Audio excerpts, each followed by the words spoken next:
शिक्षा की बात हर शनिवार के इस नए अंक में सर आपका हार्दिक अभिनंदन है। हमारे बीच अपर मुख्य सचिव डॉक्टर एस सिद्धार्थ हैं और हम शिक्षकों के कुछ सवाल सर के सामने रखेंगे और उनसे कुछ जवाब चाहेंगे। सर, पहला सवाल है श्रीकांत कुमार, अध्यापक हैं उत्क्रमित मध्य विद्यालय टांडापुर शेखपुरा से। इनका सवाल है कि सरकारी विद्यालयों के बच्चे तक तकनीक की पहुंच हो, यह सरकार का संकल्प है, जिसके तहत सभी विद्यालयों में एक स्मार्ट क्लास होगा। आपके द्वारा सभी हाई स्कूल को तकनीक से आच्छादित किया जा चुका है। सभी महाविद्यालयों में, सभी मध्य विद्यालयों में भी बिहार सरकार के लक्ष्य के मद्देनज़र पिछले 2 वर्षों से स्मार्ट क्लास उपलब्ध कराया गया है, परंतु यह किसी विद्यालय को ही उपलब्ध कराया गया है, यह सभी विद्यालयों तक इसकी पहुंच नहीं हो पाई है। इनका सवाल है, सभी मध्य विद्यालयों को सरकार कब तक स्मार्ट क्लास उपलब्ध करा देने का लक्ष्य रख रही है? देखिए, हम ये ज़रूरी ये हमारी इच्छा है और सरकार की इच्छा है कि तकनीकी शिक्षा और तकनीक का उपयोग करते हुए शिक्षा बच्चों को दी जाए। तो हम लोग इस महीना सर्वे करा रहे हैं कि कहाँ कहाँ स्मार्ट क्लासेस हैं और कहाँ कहाँ स्मार्ट क्लासेस नहीं हैं। और जहाँ जहाँ बिल्डिंग बन गए हैं, स्मार्ट क्लास बनने के लिए बिल्डिंग की भी आवश्यकता है, तो जहाँ जहाँ बिल्डिंग बन गए हैं और इस स्मार्ट क्लास के लिए अलग से कमरा उपलब्ध है, हम लोग इस वित्तीय वर्ष में सभी जगह हम लोग अपना स्मार्ट क्लास लगा देंगे। और उसके बाद जैसे जैसे बिल्डिंग नए बनेंगे, नए नए कमरे बनेंगे, तो वहाँ वहाँ लगाएंगे। तो यह कम से कम मिडिल और हाई स्कूल सब में पहले स्मार्ट क्लासेस हम लोग कंप्लीट कर देंगे इस वित्तीय वर्ष में। बहुत शुक्रिया सर। ये लगभग मिलता जुलता सवाल है विवेक कुमार मधेपुरा से। लगभग सभी विद्यालयों में डिजिटल क्लासरूम की व्यवस्था की गई है, तो क्या सभी शिक्षकों के आईडी से कम एक क्लास रोज डिजिटल बोर्ड में रिकॉर्ड करवाया जा सकता है, जिसका निरीक्षण शिक्षा की गुणवत्ता बढ़ाने के लिए किया जा सकता है? देखिए, अभी रिकॉर्डिंग की व्यवस्था नहीं है। अभी केवल जो कंटेंट एससीईआरटी भेजेगा उसको प्रकाशित किया जाएगा और उसको दिखाया जाएगा। तो अभी एक तरफा है।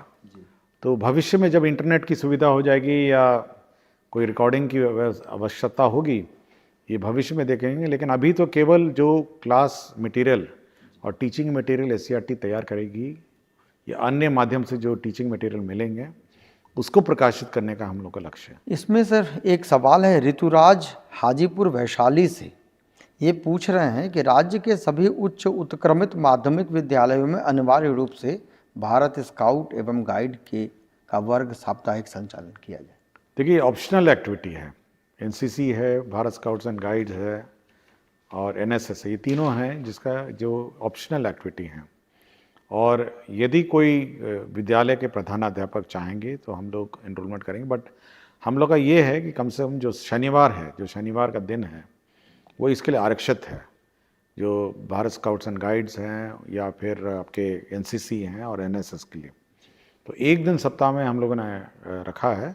और ये अच्छा सुझाव है। एक बार मैं इसका भी सर्वे करा लेता हूँ कि कौन से स्कूल में भारत स्काउट्स एंड गाइड्स का कार्यक्रम चल रहा है, कहाँ एनसीसी चल रहा है और एनएसएस चल रहा है। एक बार हम लोग सर्वेक्षण कर लेते हैं। ये अगला सवाल है अभिनव पराशर हैं उच्च विद्यालय चनपटिया पश्चिमी चंपारण से।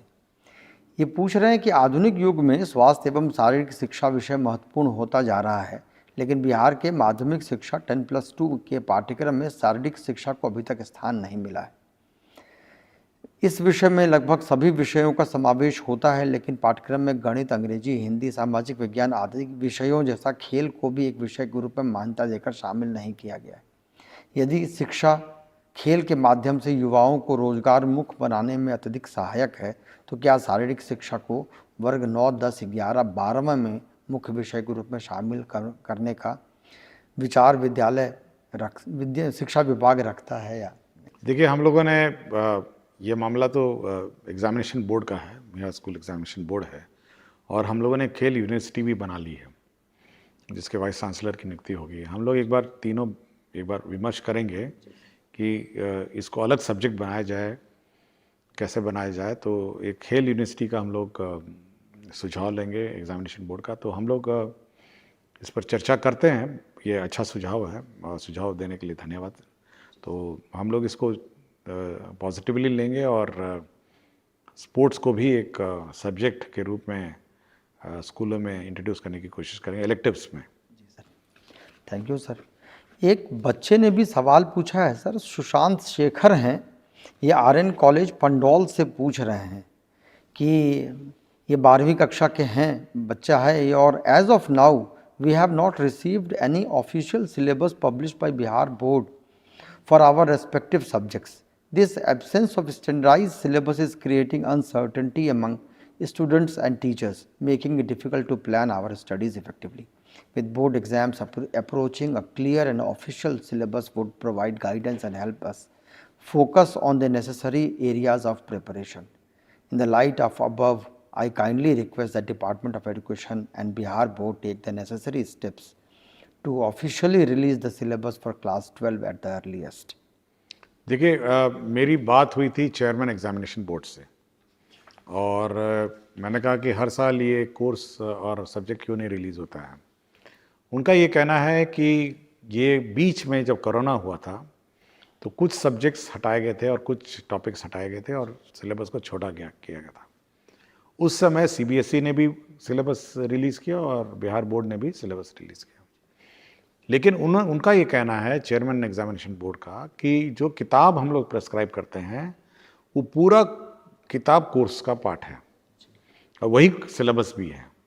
तो मैंने कहा कि क्योंकि बच्चे ने पूछा है और बच्चे पूछ रहे हैं कि सिलेबस प्रकाशित करना है, तो एक औपचारिक मतलब सिलेबस उसी आधार पर बना के प्रकाशित कर दीजिए।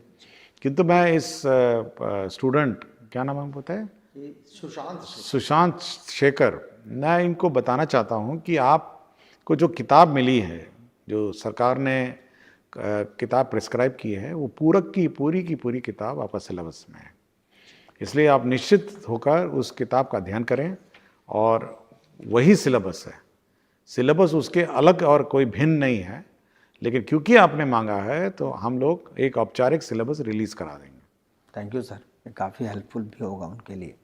एक सर सवाल पूछा है, संदीप कुमार हैं, ये बीपीएससी के पीजीटी मैथ शिक्षक हैं, प्रोजेक्ट साधोलाल शाह आर्य कन्या इंटर विद्यालय नवादा, अकबरपुर नवादा से। ये कहते हैं कि मैं गणित का अध्यापक हूं और चाहता हूं कि अपने विद्यालय के नाम पर यूट्यूब चैनल क्रिएट करूं, उसमें क्लास के लेक्चर को अपलोड करूं और इसके साथ साथ मंथली एग्ज़ाम के क्वेश्चंस का सॉल्यूशन भी बच्चों को उपलब्ध करा सकूं। क्या ऐसा मैं कर सकता हूं? देखिए, हम लोगों ने जो रोक लगाई है वो इतना ही रोक लगाया है कि स्कूल में के वातावरण में आप बैठ के रील्स नहीं बनाएंगे और कुछ ऐसा हरकत ना करें जिससे स्कूल का शैक्षणिक माहौल खराब हो। किसी प्रकार का शैक्षणिक कार्यक्रम या किसी प्रकार की शैक्षणिक गतिविधि आप किसी सोशल मीडिया के माध्यम से कर सकते हैं, इसमें हम लोगों ने रोक नहीं लगाया।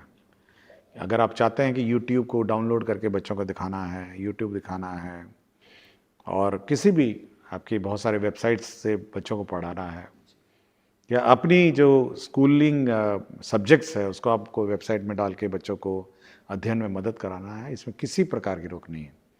हाँ, लेकिन अगर आप कोई डांस ड्रामा करते हुए जो स्कूल के करिकुलम में नहीं है, सब्जेक्ट में नहीं है, उसको आप रील्स में डाल के आप ऐसे ही सर्कुलेट करेंगे, तो वो हम लोगों ने ऑलरेडी कह चुके हैं कि ये हम लोग एक्सेप्ट नहीं करते। आप बाहर अपने व्यक्तिगत पार्टी में करिए, अपने घर पे करिए, हमको कोई रोक नहीं है, लेकिन स्कूल की बाउंड्री में केवल शैक्षणिक संबंधी कार्य होंगे और उन शैक्षणिक संबंधी कार्यों को आप यूट्यूब में डालिए, वेबसाइट में डालिए, जो करना करिए, उस पर हमको कोई रोक नहीं। हाँ, ये एक और ज़रूर है कि जो किसी बच्चे के, स्पेसिफिक बच्चे के बारे में आप नहीं लिखेंगे, किसी जो चाइल्ड राइट्स है, जो चाइल्ड राइट्स है उसका भी आप ध्यान रखेंगे। तो चाइल्ड राइट्स अगर पढ़ लिया जाएगा तो अच्छा रहेगा कि कौन, अगर बच्चे का फ़ोटो डालना हो या बच्चे की गतिविधियाँ डालना हो तो उसकी राइट्स हैं, और शैक्षणिक आप अपना कंटेंट डाल सकते हैं, और ताकि बच्चे घर जाएं अपना यूट्यूब आपका खोल के देखें, पढ़ लें। बहुत हेल्पफुल है सर। अगला सवाल एक बच्चे का ही है सर, अनिल आनंद हैं, क्लास 11th के स्टूडेंट हैं। ये पूछ रहे हैं सर, 11th और 12th के मंथली टेस्ट एग्ज़ाम में कंप्यूटर साइंस का क्वेश्चन क्यों नहीं विभाग द्वारा दिया जाता है? बच्चे बहुत परेशान हैं।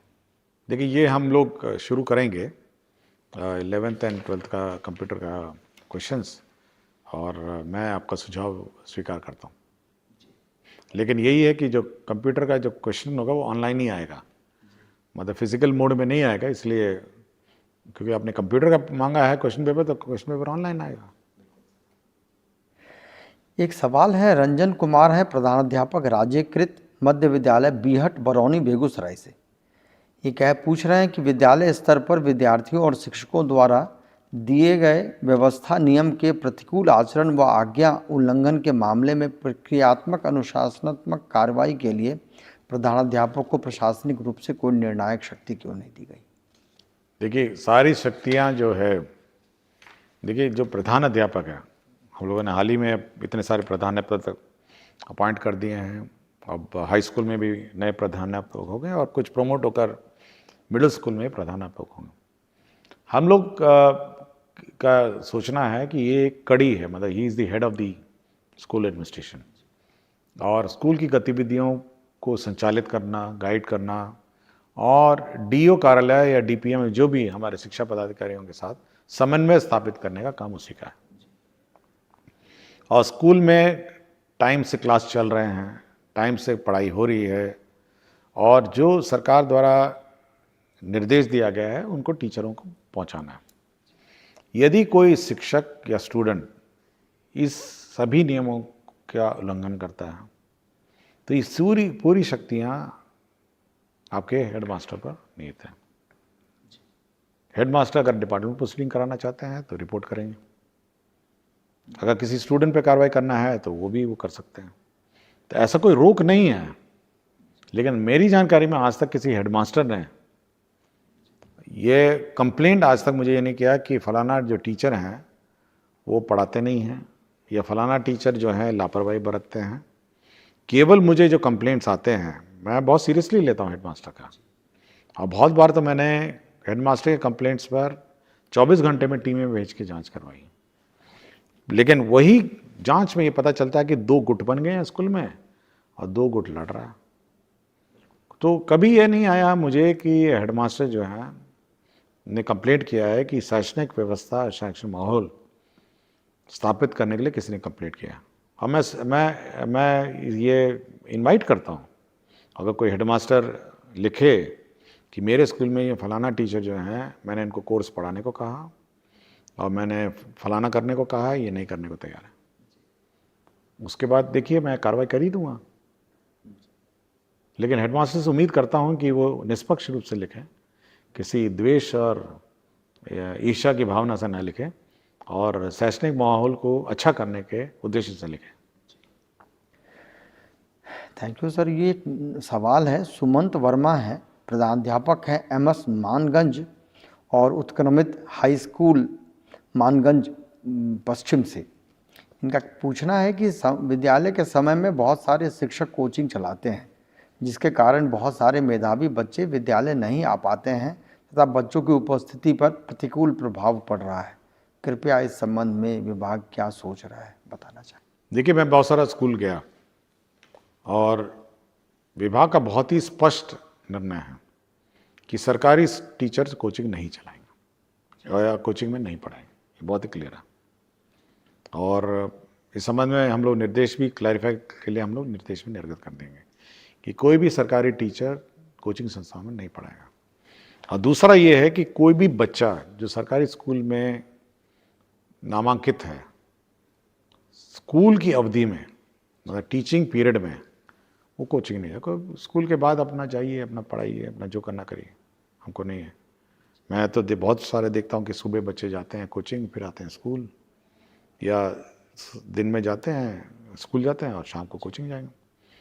तो शैक्षणिक जो हमारा टाइम टेबल निर्धारित है, फलाना टाइम से फलाना टाइम, अगर वो बच्चा वहाँ एनरोल्ड है तो उस स्कूल को छोड़ के वो कोचिंग नहीं जा सकता, और स्कूल के बाद वो कोचिंग जाए, स्वतंत्र है वो। और लेकिन जो सरकारी टीचर है वो कोचिंग नहीं पढ़ा सकता, वो तो प्रतिबंधित वैसे ही है। प्राइवेट अपना रहे, टीचर है, अपना पढ़ाएंगे। सरकारी टीचर का काम है कि जो स्कूल संचालित हो रहा है उसमें वो पढ़ाएगा, और उसमें बच्चों को गाइड करेगा। बहुत बहुत शुक्रिया सर, ये काफ़ी हेल्पफुल रहेगा, ये शिक्षकों के लिए भी और बच्चों के लिए भी। बहुत बहुत धन्यवाद सर आज के सवाल को लेने के लिए। Thank you.